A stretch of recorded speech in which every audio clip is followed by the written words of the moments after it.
All right, let's get stuck into another conversation, of course. Now is next. Nigeria's latest inflation report for electricity, gas, and other fuels, which all make up the country's energy inflation index, rose to 16.8% for October.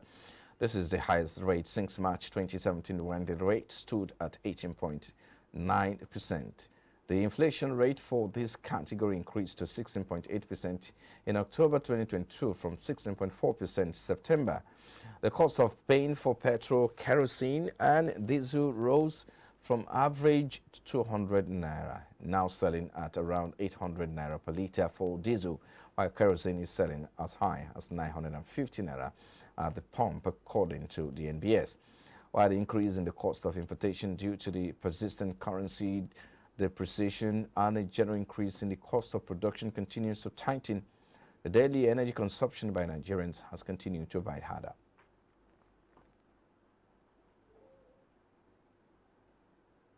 All right, for further analysis, Emmanuel Onoja, Group Head, Research and Business Intelligence of GTI Group, joins us virtually. Thank you for your time. We appreciate you. Hello, Mr. Onoja, can you hear me? Hello, Mr. Anoja. Hello, can you hear me? Thank you for joining us. If you can hear me, thank you for coming on board on the show this morning. Thank you. Yeah. So first, let me get your opinion about the situation or concerning energy when it comes to access to petrol or access to diesel. It's quite hard, and especially with the price increase. So what is your thought about the continued energy inflation in the country? Well, good morning, Frank. Yeah, good morning. Well, the situation, I would say, it's quite peculiar to this market, and is riddled with all sorts of unnecessary bottlenecks that have brought us to this point. Now, energy inflation is not one that Nigeria should be dealing with, essentially, given that we're an energy producing country. But the reason why we're in this position is because we have become a more energy dependent country than we are an energy producing. You know, inflation, the bulk of the inflation is coming from being an import-dependent country, and energy, refined crude, especially being a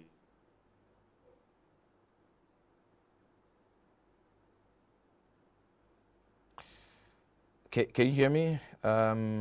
If you can hear me, Emmanuel, I guess we're having an issue with that connection there. Okay, if you can hear me. Can you hear me now? I can hear you clearly. Okay, please continue with that thought. All right, sorry. As I was saying, energy imports constitutes a large chunk of our import dependence in Nigeria. As of 2021, 31% of our imports were energy, and we can see what is going on.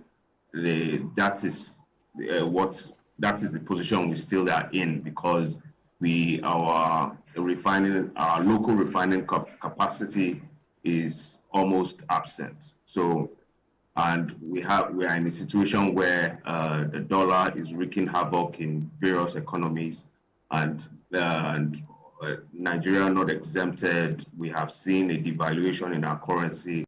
So, given the status quo, the fact that we have to bring in majority of our energy needs into the country,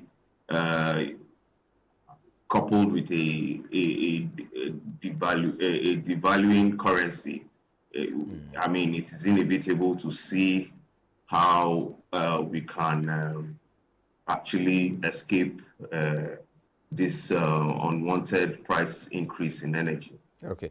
I mean, each time you have an increment on these commodities, you feel the impact and effects on the macroeconomic activities as well. So for you, as someone who is, who is following up on this development, what are the implications here, especially on livelihood and on the average Nigerian in the street? Well, what inflation does essentially is redistribute wealth. So it redistributes wealth from fixed income earners, who are your normal, maybe salary earners and people running small businesses trying to make ends meet, and it moves income to asset owners. So basically, people who own asset tend to enjoy this period because it is easier for them to increase their prices in tandem with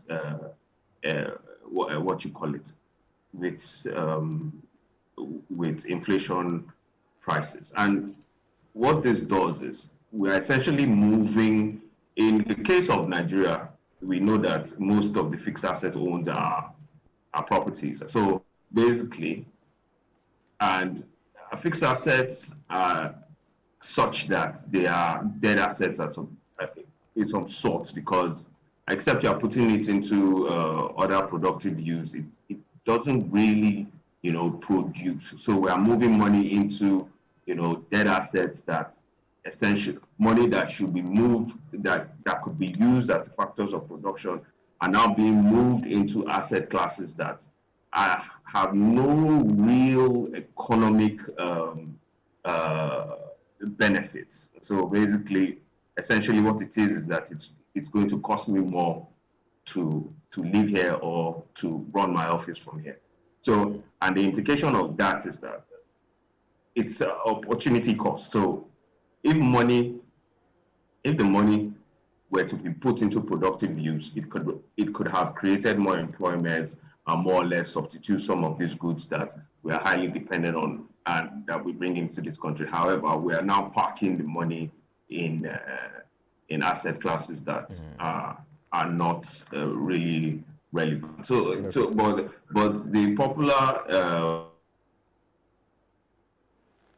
Hello, Mr. Emmanuel. I was going to ask you. You talked about the fact that when there's inflation such as this, wealth are being redistributed, and so who are the beneficiaries of this redistribution of wealth? And when you talk about asset classification, so what type of asset are we looking at? Is it in the is it in the equities market, the fixed income market? So just talk to us more. Perhaps let's make sense of this in terms of redistribution of wealth.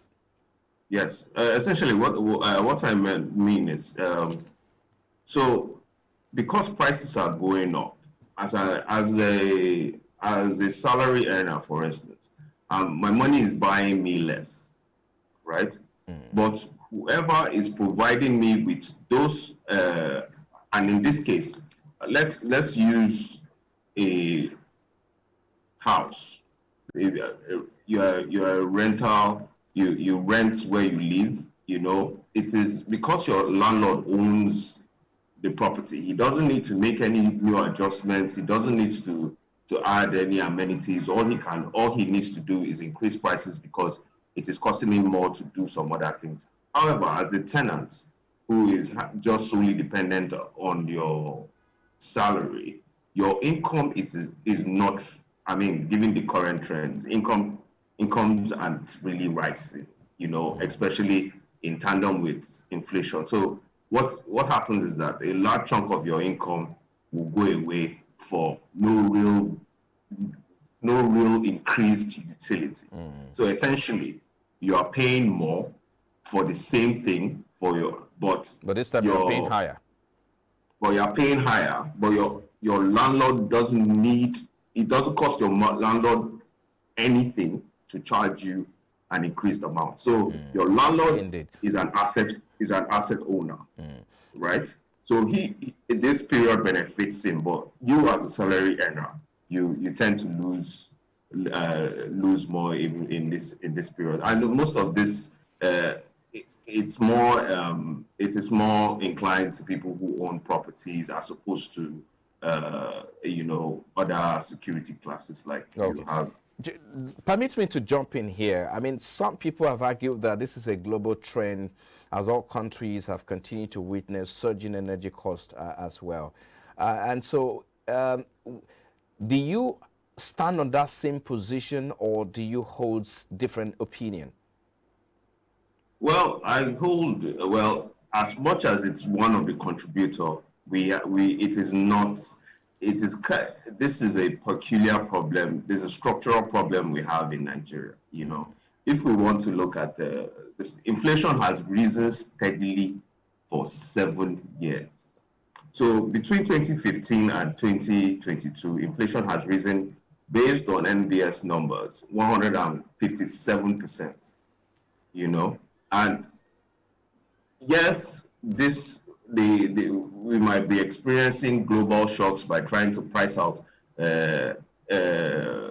Russia from the oil market. However, it doesn't. In the case of Nigeria, we are supposed to benefit from that scenario. However, we are not, because we've moved from energy producer to energy dependent. So to put it all on just the Ukraine and Russia conflict, we would not. So really it's not enough. Okay. Now it's not enough. We okay. still have structural issues to address. Okay. Would you like to highlight some of these structural issues and how we can, address them head on? That's one. On the other side, if you follow a development in the week, the federal government has reiterated its stand to remove subsidy by June 2023. So how worse can energy inflation get when that takes effect? And so let's look at these two issues. Now, I guess the major step we can take towards easing these pressures will be, to improve local capacity to refine crude oil, which we are seeing in Dangote refinery. However, I think the government's date is predicated on the fact that refinery might be up and running before that time. However, if nothing changes and we still maintain status quo, there's not only going to be a petrol subsidy, there's also going to be an electricity subsidy, which makes it very terrible, which might come down very hard on Nigerians and on businesses. I don't think a lot of businesses or Nigerians will be able to, survive the pressure given, current prices. Except, the ideal approach would have been to, incentivize people to be able to incentivize the citizenry and businesses to be able to afford this,